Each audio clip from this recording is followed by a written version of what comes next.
नमस्कार, मैं डॉक्टर शुक्ला मनोरमा आपका स्वागत करती हूँ।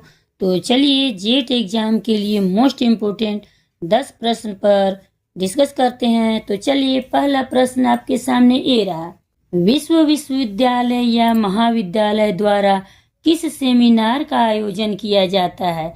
ऑप्शन सुनिएगा। ए है मुख्य सेमिनार, बी है लघु सेमिनार, सी है राष्ट्रीय सेमिनार और डी है अंतर्राष्ट्रीय सेमिनार। चलिए बताइए, शेयर करते जाइएगा, लाइक सब्सक्राइब भी कर दीजिएगा। पहला प्रश्न का उत्तर सी सही है, राष्ट्रीय सेमिनार। अब दूसरा प्रश्न आपके सामने ये रहा। एक शोधकर्ता द्वारा किसी प्रयोग में उपयोग किए जाने वाले चरों को क्या कहा जाता है? ऑप्शन सुनिएगा। ए है बाह्य चर, बी है निर्भर चर, सी है ऑप्शन स्वतंत्र चर और डी है प्रतिक्रिया चर। चलिए बताइए, आप लोग नहीं बताइएगा तो मैं बता रही हूँ। तो दूसरा प्रश्न का उत्तर सी सही है, स्वतंत्र चर। अब तीसरा प्रश्न आपके सामने ये रहा। अनुसंधान की प्रक्रिया को मुख्यतः कितने सोपानों में रखा जाता है? ऑप्शन सुनिएगा। 7, बी है 5, सी है 9 और डी है 4। चलिए बताइए आप लोग। चलिए मैं बता रही हूँ, तीसरा प्रश्न का आंसर ए सही है। अब चलिए चौथा प्रश्न आपके सामने ए रहा। शोध एक व्यवस्थित अनुसंधान है जिसका उद्देश्य घटनाओं का समस्याओं के संबंध में ज्ञान की प्राप्ति है। निम्न कथन है। अब किसका कथन है आप लोग सुनिएगा।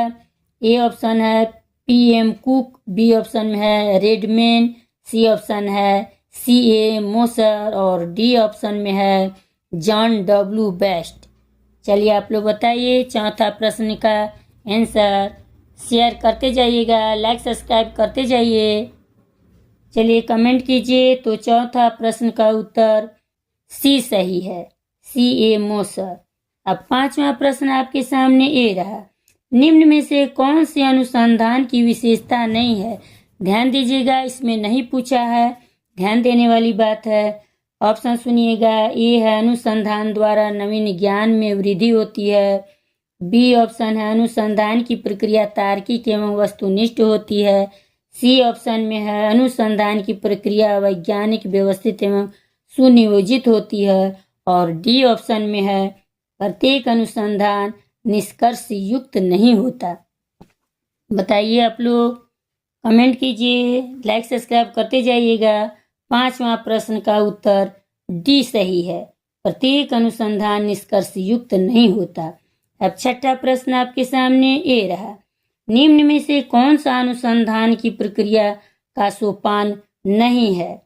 ये भी प्रश्न नहीं ही पूछा है, आप लोग ध्यान दीजिएगा। ऑप्शन सुनिए। ए ऑप्शन में है समस्या चयन, बी ऑप्शन में है परिकल्पना का प्रतिपादन, सी ऑप्शन में है साहित्य का पुनरावलोकन और डी ऑप्शन में है समस्याओं का गहन अध्ययन। छठा प्रश्न का उत्तर आप लोग बताइए। छठा प्रश्न का उत्तर डी सही है, समस्याओं का गहन अध्ययन। अब सातवां प्रश्न आपके सामने ये रहा। शोध कार्य का आयोजन किया जाता है। शोध कार्य का आयोजन किया जाता है। ऑप्शन सुनिएगा। ए है समस्या के समाधान के लिए, बी है समस्या की पहचान के लिए, सी है समस्या की खोज के लिए और डी ऑप्शन है इनमें से कोई नहीं। चलिए आप लोग बताइए। सातवां प्रश्न का कमेंट कीजिए। सातवां प्रश्न का उत्तर ए सही है, समस्या के समाधान के लिए। अब आठवां प्रश्न आपके सामने ये रहा।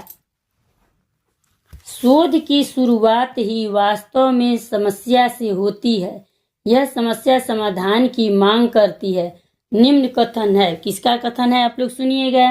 ए ऑप्शन है TS विल्किंस, बी ऑप्शन में है FN कोलिंगर और सी ऑप्शन में है गुड्डे एवं हॉट और डी ऑप्शन में है इनमें से कोई नहीं। चलिए बताइए आठवां प्रश्न का उत्तर ए सही है, TS विल्किंस। अब नौवां प्रश्न आपके सामने ये रहा। अनुसंधान समस्या का प्रमुख स्रोत नहीं है। ऑप्शन सुनिएगा। ए ऑप्शन में है निर्देश एवं ज्ञान का प्रभाव, बी ऑप्शन में है शोध समस्या द्वारा नए सिद्धांतों का प्रतिपादन, सी ऑप्शन में है संबंधित साहित्य का अध्ययन, डी ऑप्शन में अनुसंधान विषय को निश्चित न करना। चलिए बताइए आप लोग, कमेंट कीजिए। नौवां प्रश्न का उत्तर डी सही है, अनुसंधान विषय को निश्चित न करना। अब 10वां और लास्ट प्रश्न है, ध्यान दीजिएगा आप लोग। निम्न में से कौन सी शोध समस्या की विशेषता नहीं है? ऑप्शन सुनिएगा। ए है नवीनता, बी ऑप्शन में है उपयोगिता, सी ऑप्शन है सृजनात्मकता न होना एवं डी ऑप्शन में है रुचि एवं योग्यता। चलिए बताइए आप लोग, लाइक सब्सक्राइब करते जाइएगा, कमेंट कीजिए, बताइए। मैं बता रही हूँ 10वां प्रश्न का उत्तर सृजनात्मक न होना, सी ऑप्शन सही है। चलिए लाइक सब्सक्राइब करते जाइएगा। चलिए मिलते हैं अगले वीडियो में।